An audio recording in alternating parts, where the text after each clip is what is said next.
অনেক সময় আমাদের সিমে আমরা অনেক টাকা রিচার্জ করে ফেলি, যেমন এখনো আমার সিমে কিন্তু 2800 টাকা রয়েছে। তো সেই টাকাটা দিয়ে আমরা কি করি, শুধুমাত্র কথা বলি অথবা এমবি কিনি বা SMS কিনে আমাদের বন্ধুদের সাথে চ্যাট করে থাকি। তাছাড়া এই টাকাটা শেষ করার মতো আর কোনো বিকল্প পদ্ধতি নাই। এই জন্য কিন্তু আমরা অনেকেই অনেক প্রবলেমে পড়ে যাই। আমাদের সিমে অনেক টাকা সত্ত্বেও সেই টাকাটা দিয়ে আমরা কোনো কিছু করতে পারি না। এবার কথা হচ্ছে, আপনার সিমে যে টাকাটা রয়েছে এই টাকাটা কিন্তু চাইলে আপনি আপনার বন্ধুর সিমে ট্রান্সফার করতে পারবেন বা আপনার অন্য সিমে ট্রান্সফার করতে পারবেন। জিপি সিম থেকে আপনি যে কোনো জিপি সিমে আপনি আপনার টাকাটা ট্রান্সফার করতে পারবেন। যদি আপনি ব্যালেন্স ট্রান্সফারের বিষয়টা এখনো না জেনে থাকেন তাহলে এই ভিডিওটি সম্পূর্ণ দেখবেন, কারণ এই ভিডিওতে আমি আপনাদেরকে দেখাবো কিভাবে আপনি আপনার জিপি সিম থেকে অন্য আরেকটা জিপি সিমে খুব সহজেই ব্যালেন্স ট্রান্সফার করবেন। তো চলুন কথা না বাড়িয়ে আজকের ভিডিওটি শুরু করা যাক। ওকে, এইবার আমাদের ব্যালেন্স ট্রান্সফার করার জন্য অবশ্যই মাইজিবি অ্যাপ্লিকেশনটার প্রয়োজন হবে। যদি এই মুহূর্তে আপনার কাছে মাইজিবি অ্যাপ্লিকেশন না থাকে, প্লে স্টোরে চলে আসবেন, আসার পর মাইজিবি লিখে সার্চ করলে এরকম একটি অ্যাপ্লিকেশন পেয়ে যাবেন। জাস্ট ওপেনে ক্লিক করে ওপেন করবেন, এমনকি যেই নাম্বার থেকে আপনি টাকা ট্রান্সফার করবেন সেই নাম্বারটা এখানে লগ ইন করে নেবেন।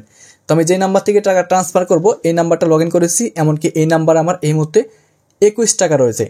এমনকি আমি যেই নাম্বারে টাকা ট্রান্সফার করব সেই নাম্বারটা আমি চেক করে আপনাদেরকে দেখাচ্ছি সেই নাম্বারে কত টাকা আছে।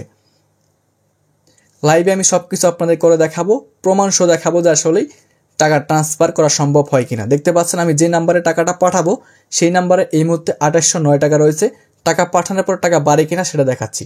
তো চলুন এবার চলে যাচ্ছি আমাদের মাইজিবি অ্যাপ্লিকেশনে। মাইজিবি আসার পরে যে কাজটা করব, একদম নিচের দিকে চলে আসবো। নিচে আসার পর জাস্ট এখানে দেখতে পাচ্ছেন মাই শর্টকাট নামে কি লেখা রয়েছে, এখানে আসতে হবে অ্যান্ড সি মোর বাটনে ক্লিক করতে হবে।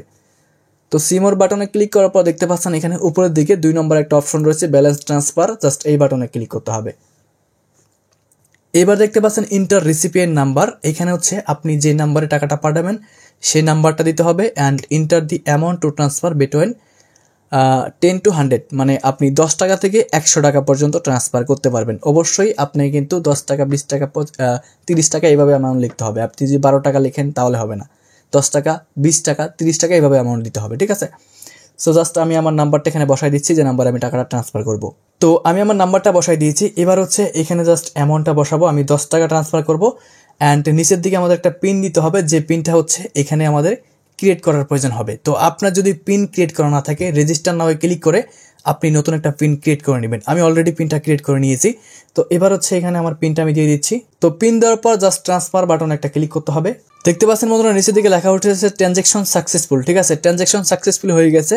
তো আমি যদি আপনাকে নোটিফিকেশনটা দেখাই তাহলে বুঝতে পারবেন, ফ্লাক্সিলোড ইউ হ্যাভ ট্রান্সফারেড 10 বিডিটি, ঠিক আছে, মানে এই যে এই নাম্বারে কিন্তু আমি টাকাটা পাঠিয়ে দিয়েছি। তো অলরেডি কিন্তু টাকাটা সেই নাম্বারে চলে গিয়েছে। তো আমি যদি আপনাকে এবার ওই নাম্বারটা আমি চেক করে দেখাই যে ব্যালেন্সে আমাদের ছিল কত, 2809 টাকা, তাহলে টাকাটা বাড়ছে কিনা সেটা এবার আপনারা বুঝতে পারবেন চেক করার পরে। সো আমি ডায়াল করেও দেখাই, তাহলে আপনারা বিশ্বাস করতে পারবেন যে আসলেই ব্যালেন্সটা সত্যি সত্যি ট্রান্সফার হয়েছে বা আমি ওই নাম্বারে 10 টাকা রিসিভ করেছি। সো এই যে দেখতে পাচ্ছেন 2809 টাকা ছিল, এখন কিন্তু 2819 টাকা শো করতেছে, মানে 10 টাকা কিন্তু অ্যাড হয়ে গিয়েছে, ঠিক আছে। তো এইভাবেই কিন্তু খুব সহজে আপনি আপনার জিপি সিম থেকে অন্য একটা জিপি সিমে ব্যালেন্স ট্রান্সফার করতে পারবেন, ঠিক আছে। ধন্যবাদ সবাইকে।